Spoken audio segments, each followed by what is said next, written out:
Dime que vayas a decir.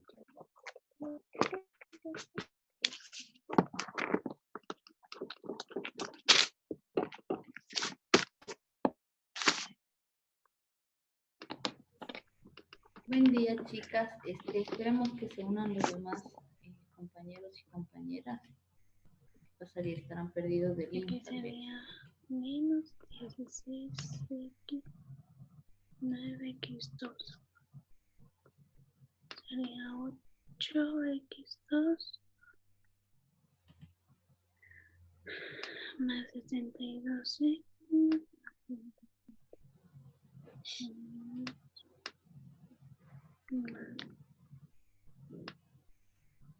9x2 y este con sería menos x2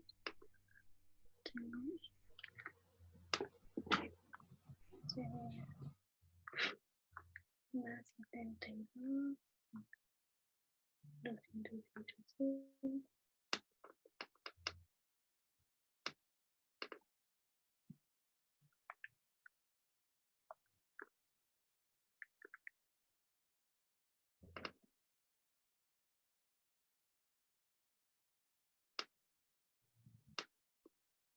Ahora cero. Y aquí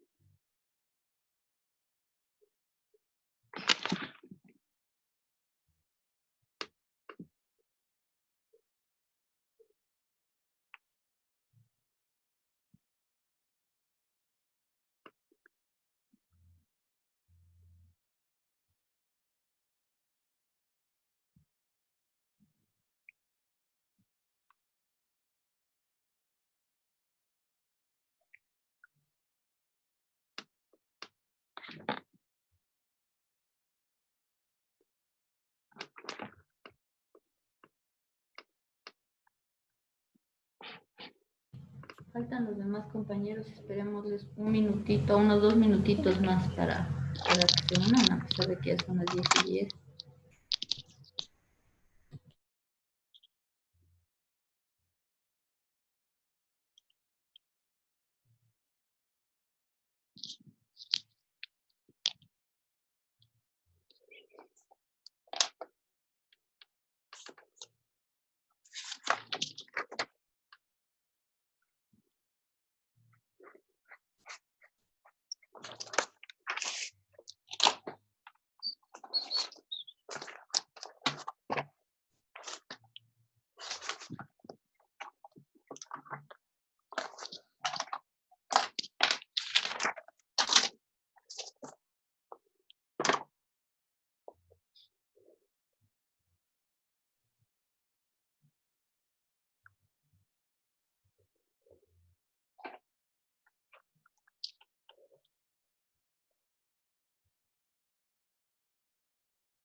Faltan los dos compañeros de primero, estarán perdidos de chat tal vez.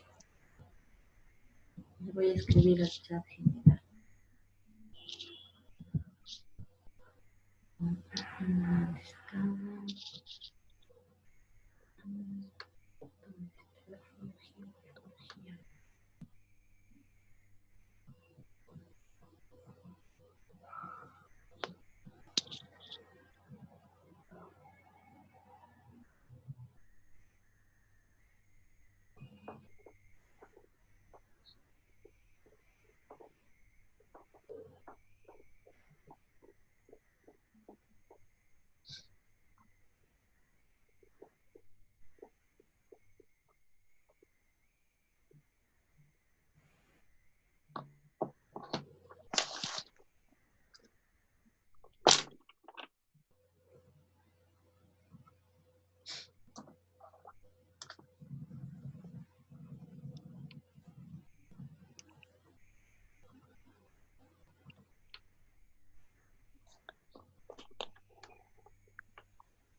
Faltaría Edison y con él estamos completos. Creo. A ver, Jennifer, Kimberly, Leandro, Mayra. Está Mayra García. Nos falta Edison. Ojalá ya se una. Ya no está en el otro. Esperando en el otro chat.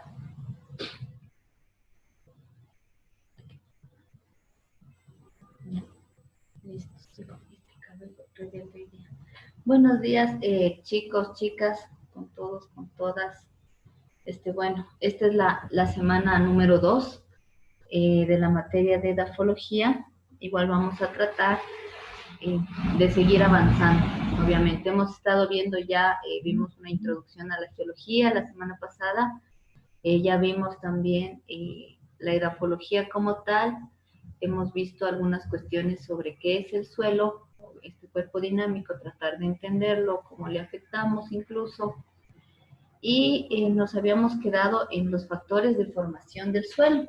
Entonces, voy a preguntarles para hacerlo como un poquito más conversado para que no se me duerman. Cuénteme, ¿quién se acuerda qué es el suelo como tal? Si me ayudan también prendiendo las cámaras, por favor, y me van contando un poco para hacer un recorderis y pasar a lo siguiente.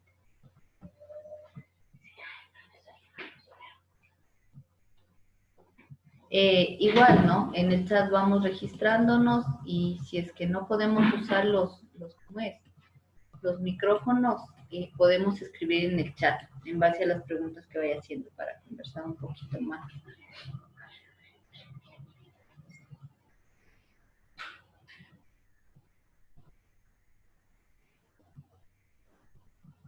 Y me escriben nomás. ¿Quién se acuerda qué era el suelo?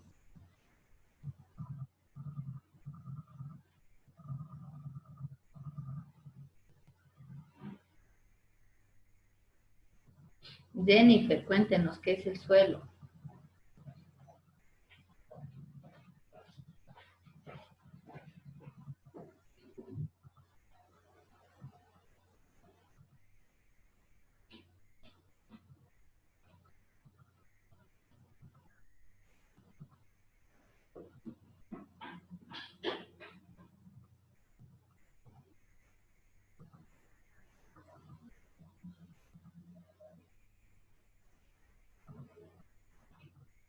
Ya, a ver, nos escribió.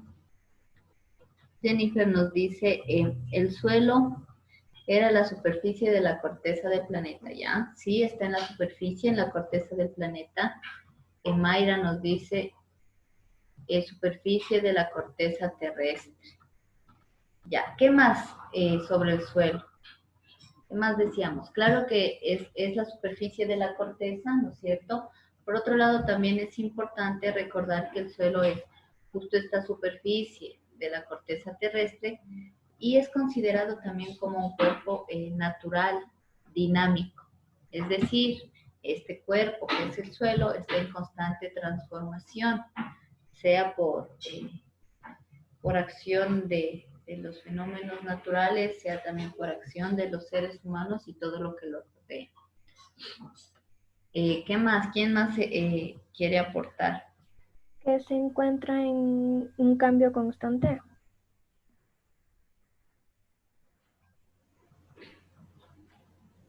¿Qué factores modifican el suelo? A ver, Jennifer ya está. Kimberly, El clima y la lluvia. ¿qué factores modifican el suelo? El clima y la lluvia. No le escucho, Leandro. El clima y la lluvia. No se le escucha, no sé si tal vez le revise el micrófono.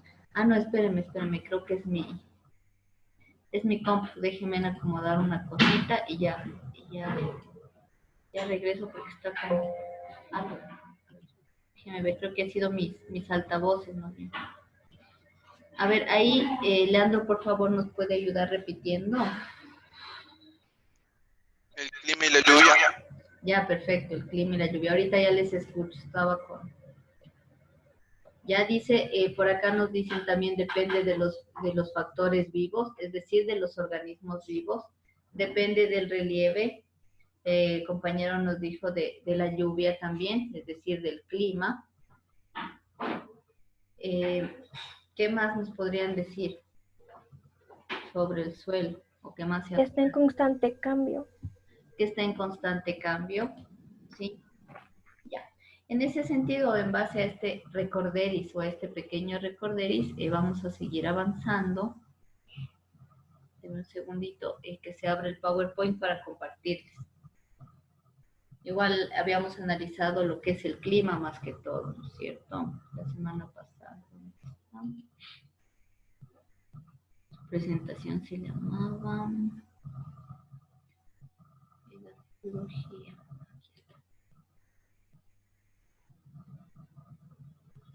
Ahora, ¿qué era la edafología? ¿Quién me cuenta mientras se abre el PowerPoint?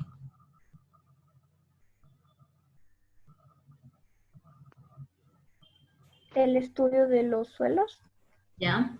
Es una rama para unos, es una ciencia para otros, que lo que hace justamente es estudiar el suelo, ¿no es cierto? Sus transformaciones, sus componentes, cómo se va generando este suelo, etcétera, etcétera. Ahorita les voy a compartir la diapositiva. Cuéntenme ahí si se ve claramente la diapositiva, si pueden ver todos. Sí. Perfecto. Entonces, vamos avanzando. Habíamos visto que los factores que conforman el suelo eran esto: relieve, clima, tiempo, organismos vivos y además la roca madre. La anterior clase habíamos acabado igual viendo el tema de la roca madre. Esto ya vimos, roca madre. Creo que nos quedamos aquí. No. Esto ya vimos, permeability, sí, ya vimos, ya me acordé. Nos quedamos aquí, me parece, ¿no es cierto? En estos ejemplos de roca madre y de lo que formaba. Ahora, dentro de los factores del suelo también se cuentan otros factores como el relieve. Sí, aquí igual les hice una pequeña diapositiva. ¿Quién me dice qué es el relieve o qué entiende por relieve? Igual puede hacerlo por medio del chat o puede hacerlo por medio de hablar, como usted desea. Ahorita ya les escucho, a ratos no escuchaban nada, solo veía que hablaban, pero no escuchaban. ¿Quién nos dice? La altitud de las montañas. Ya tiene que ver con la altitud de las montañas, pero también tiene que ver con la profundidad, por ejemplo, de las mesetas, de los llanos o de los valles. Por lo tanto, cuando nosotros hablamos de relieve, nos referimos, en este caso, a la forma del terreno o a la forma que tiene la superficie terrestre. ¿Sí? Como hemos visto, no es una forma uniforme, es decir, usted no va por ahí, todo es así planito, todo el planeta, no sé, una sola recta, no lo es, sino más bien tiene diferentes irregularidades que vienen a conformar la forma del terreno o la forma de la superficie. Dentro de estas diferentes formas del terreno, nosotros podemos tener, como decía Leandro, montañas, pero también podemos tener valles, llanuras, mesetas, podemos tener también el tema de los ríos, etcétera. Entonces vemos que la forma del terreno es muy variada. ¿Sí?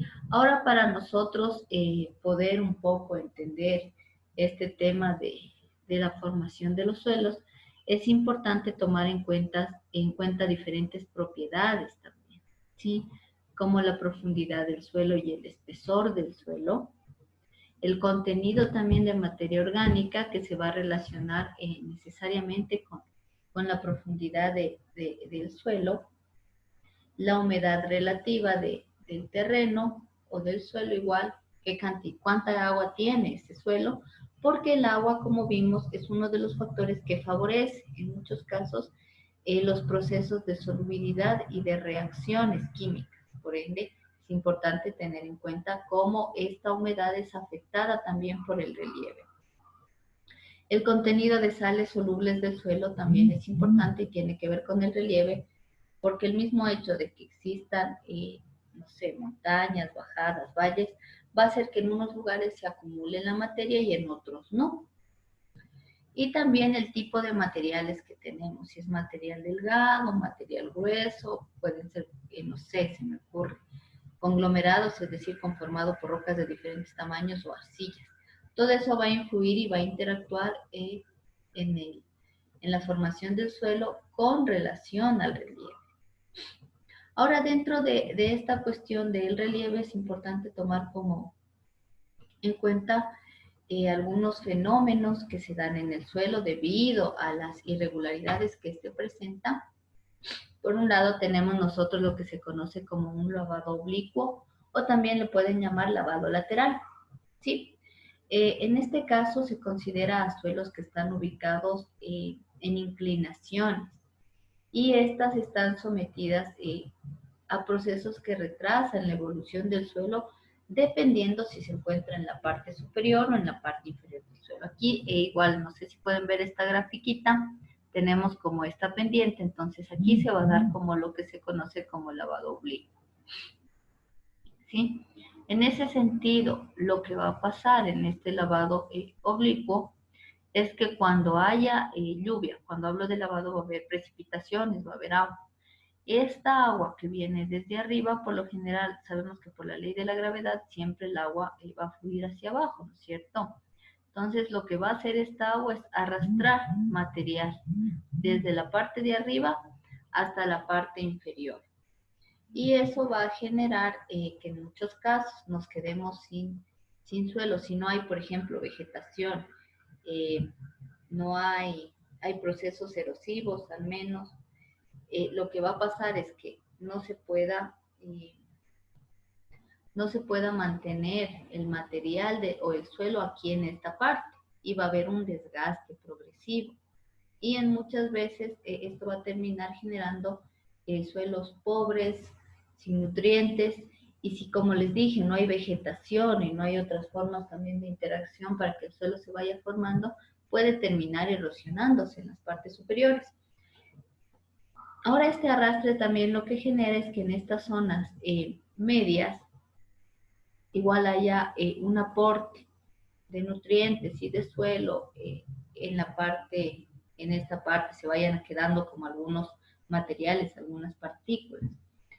Y en la parte baja ya lo que va a pasar en realidad es que se acumulen todos los materiales que vienen arrastrados por este lavado desde arriba hacia abajo, ¿no es cierto? Y estos materiales que se van a acumular aquí en la parte inferior, por lo general van a ser materiales finos. Ahora, ¿quién me dice por qué se volverán finos los materiales que llegan a la parte inferior?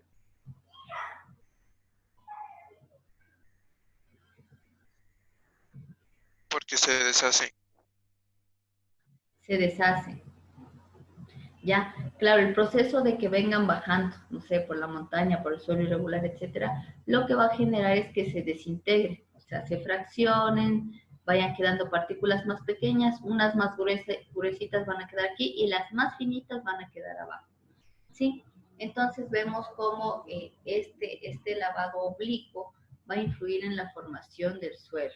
E incluso esta agua que está llevándose el material puede llevarse nutrientes a la zona inferior, puede llevarse compuestos químicos que sean necesarios para la formación del suelo hacia abajo y deja de alguna manera pobre en solubles, pobre en minerales al suelo de acá y va a tener procesos más complejos para su formación que los suelos inferiores, que en cambio van a tener todo lo que se le quitó a lo de arriba, ¿no es cierto? Nutrientes, material fino es importante también para la formación del suelo y este material fino va a estar enriquecido por minerales, etcétera. Por lo tanto, va a haber como una diferente evolución del suelo de acuerdo a la zona. Ahora, otra cosa importante también es el tema del agua. El mismo hecho de la gravedad que hace que el agua baje, lo que hace es que estos suelos tengan menor humedad, que los suelos de la parte inferior. Aquí va a haber mejor retención de líquidos o de agua, por lo que ya está en una parte no inclinada, y eso también va a dinamizar la formación del suelo, ¿sí? Y va a permitir que exista otra forma de vegetación, otra forma, flora, fauna se desarrollen y por ende el suelo como tal. No sé si ahí tienen como alguna pregunta.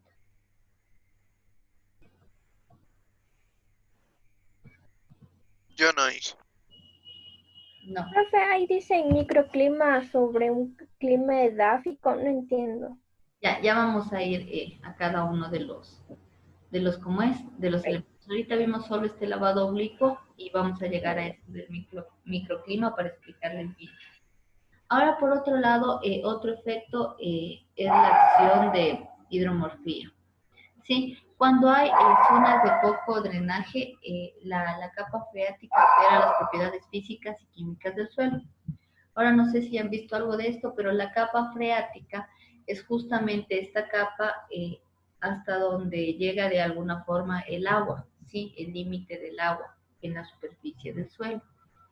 En ese sentido, cuando hay poco drenaje, es decir, el agua no se va de esa zona, sino más bien se encharca, digámoslo así, con palabras más comunes, se acumula en un sector, esto va a generar que las propiedades físicas, químicas de este suelo vayan transformándose, sean alteradas, porque como vimos en lo anterior, cuando hay presencia de agua, lo que va a pasar es que va a haber reacciones de químicas, y en este caso el exceso de agua, en todo caso, va a haber o va a promover reacciones anaeróbicas, es decir, sin presencia de oxígeno.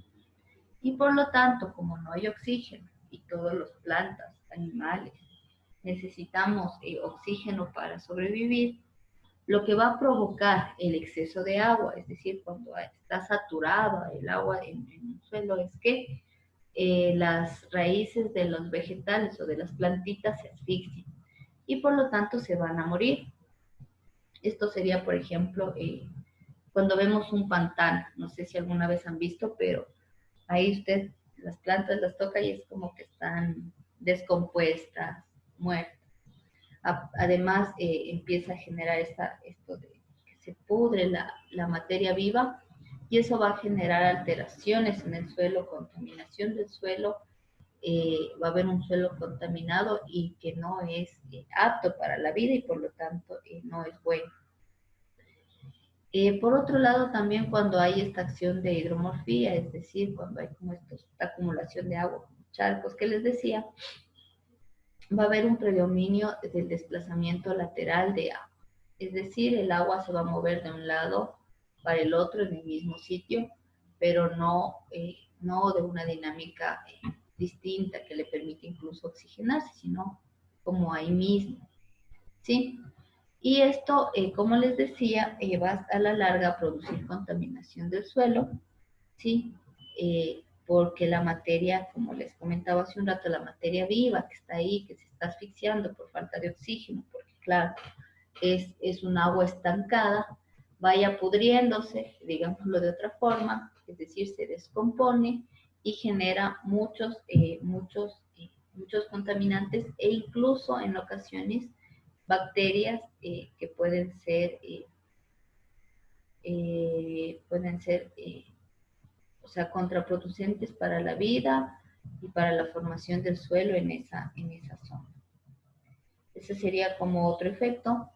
Por otro lado está el tema de los microclimas. Ahora, el tema de los microclimas se va a ir formando como en sectores. No es un clima como general, como el que estamos acostumbrados a ver, sino depende de cómo esté formada esa zona, va a generar un clima específico para esa zona. ¿Sí? Ahora que me preguntaba sobre esto, Mayra, no me acuerdo, algo me preguntó, para ver si vamos por ahí. O sea que sería como el clima edáfico. ¿Qué sería el clima? Edáfico. Ya. Ya el clima edáfico se refiere un poco a este clima que tiene que ver o se relaciona con el suelo, ¿sí? Y que este clima que se forma en un determinado suelo, o este microclima que se forma, obviamente va a estar condicionando la vida de plantas y animales. Cuando hablamos de edáfico, quiere decir que es un clima relacionado con ese suelo en específico. En ese sentido, en la forma del relieve, lo que va a hacer es formar diferentes climas para las diferentes alturas.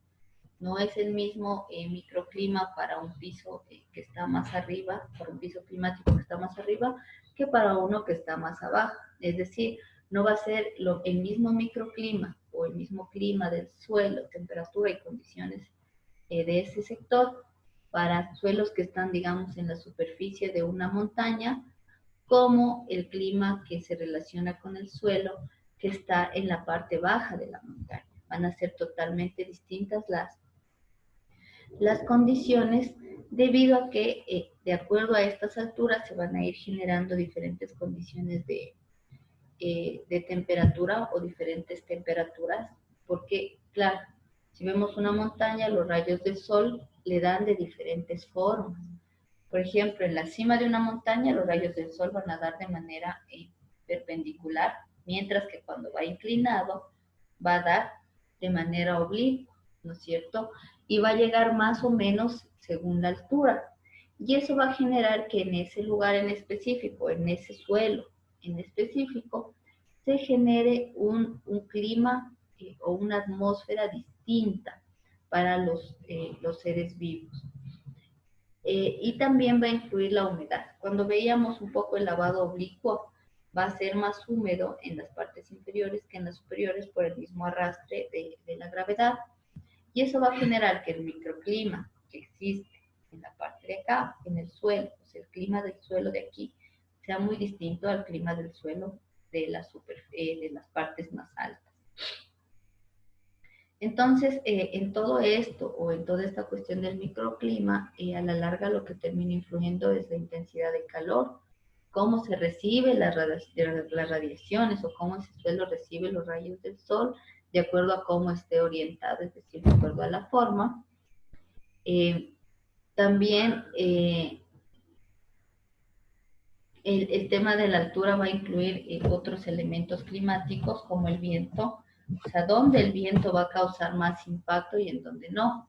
Por lo general, en las partes altas, el viento va a tener mayor impacto y mayor poder de arrastre de material. Mientras que en las llanuras, por lo general, no sé si se han visto, no hay mucho viento. Entonces, igual, su influencia sobre estos sectores va a ser distinta.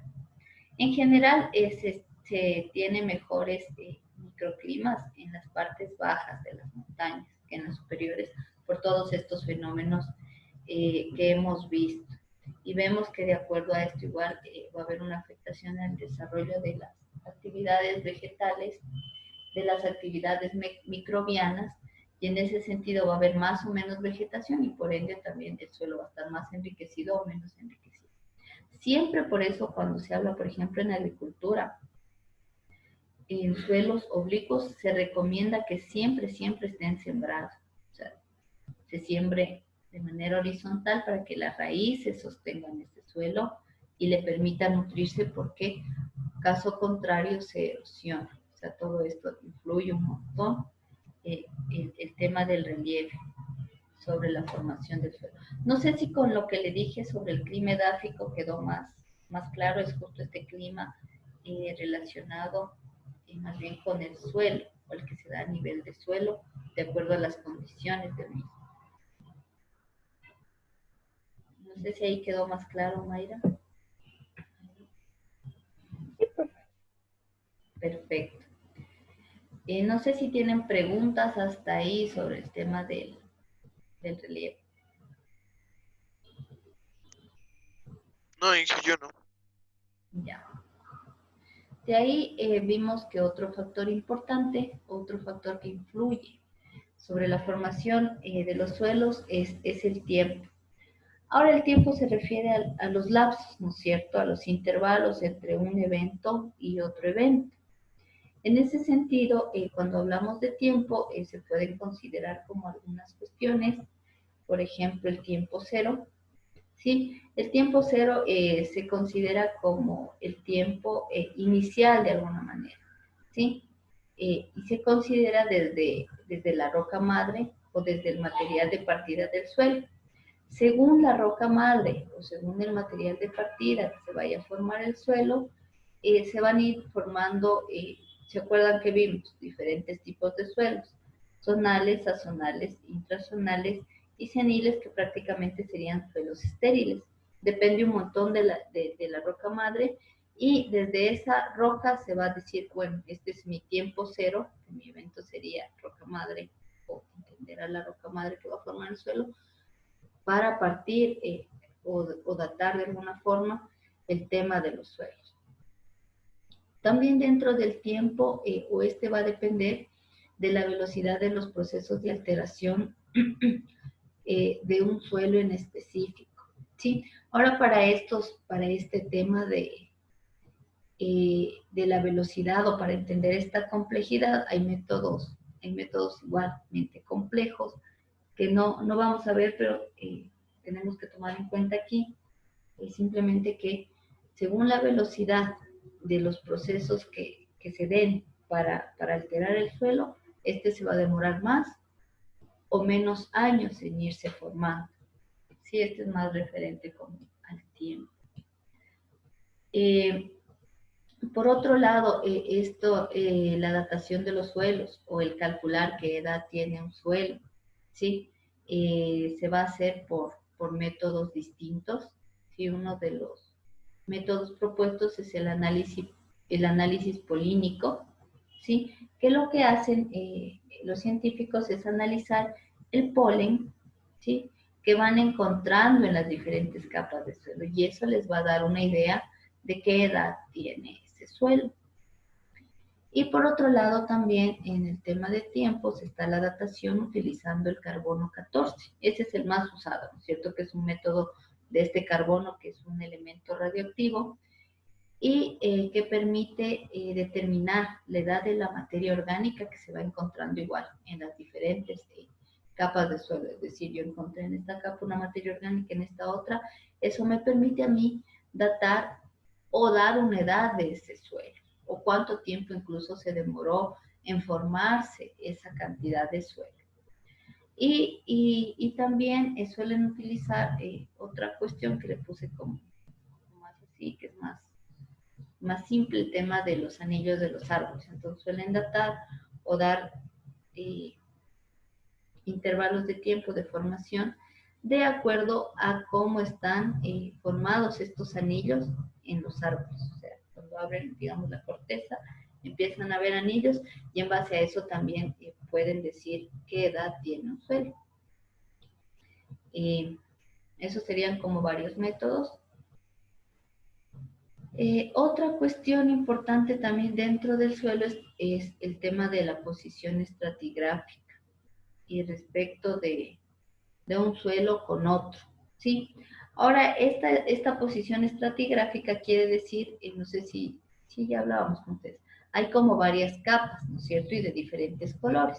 Entonces, de acuerdo a cómo estas capas estén ubicadas, ¿sí? Yo voy a poder datar el suelo, voy a poder saber cuánto tiempo se demoró en formarse un suelo u otro, utilizando obviamente también el tiempo geológico que habíamos visto. Entonces, estas capas de suelo son sumamente importantes para poder entender nosotros, o para poder dar una edad del suelo. Y especificar incluso si hubo erosión, si no hubo erosión, si hubo desarrollo del suelo o no hubo desarrollo de uno u otro suelo. No sé si tengan preguntas hasta ahí, denme un segundito.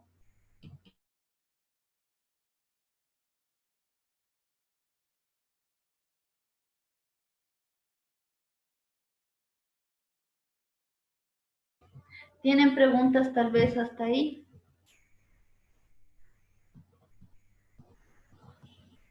¿Qué pasa? ¿Tienen preguntas? ¿Están ahí? No, yo no. Ya. Ahora, en ese sentido, o en base a estas cuestiones que estamos analizando, ¿sí? Nosotros podemos ver que de acuerdo a todos estos, las velocidades igual de suelos pueden ser diferentes, ¿sí? Puede haber velocidades como de formación de suelo muy altas, es decir, se formó de manera rápida un suelo, y cuando hablamos de velocidades altas, quiere decir que, por ejemplo, para formar cierta cantidad de suelo va a demorar cierto tiempo. En este caso, una velocidad alta es cuando usted se demora 45 años, por ejemplo, en formar 35 centímetros de suelo. Ahora, si nos imaginamos 35 es muy poquito, se demora 45 años, que es un montón. Sin embargo, el decir que son 45 años para 35 centímetros con relación al suelo, eso es un tiempo muy rápido. Eso es rápido, aunque vemos que es muchos años, sin embargo, ese es rápido. Es un tiempo corto para una formación de suelo. Y también puede haber como tiempos un poco más que se consideran como largos, por ejemplo, cuando se ha formado 1 metro de espesor de suelo en 75.000 años. O sea, imagínense lo que es eso. Es un montón. Es decir, en 750 años se ha formado 1 centímetro de suelo. Entonces, ese en cambio se considera como un tiempo con relación a la edad del suelo, ese es un tiempo relativamente largo, ¿sí? Que se forme 1 centímetro por cada 750 años. En el otro caso que veíamos, en cambio, se formaba 1 centímetro por cada año, 3 meses más o menos. Entonces vemos cómo en relación a esto y en relación al relieve, a los climas, a los microclimas, si hay lavado oblicuo o si no hay, el suelo se demora más o menos años. Pero si vemos con relación al tiempo que nosotros manejamos, la formación de 1 centímetro de suelo se demora por lo menos un año. Entonces, sí es verdad que el suelo es considerado un recurso renovable, sin embargo, su tiempo de formación, de renovación, sí son, yo creo que sí son considerables, ¿no? Y en ese sentido, por eso es importante entender, conocer y saber cómo cuidar el suelo, cómo generar menos impacto y cómo no desgastar, no contaminar, etcétera, etcétera. No sé si hasta ahí tengan como algún comentario sobre el tema de formaciones de suelos, relacionando tiempo, relieves y todo.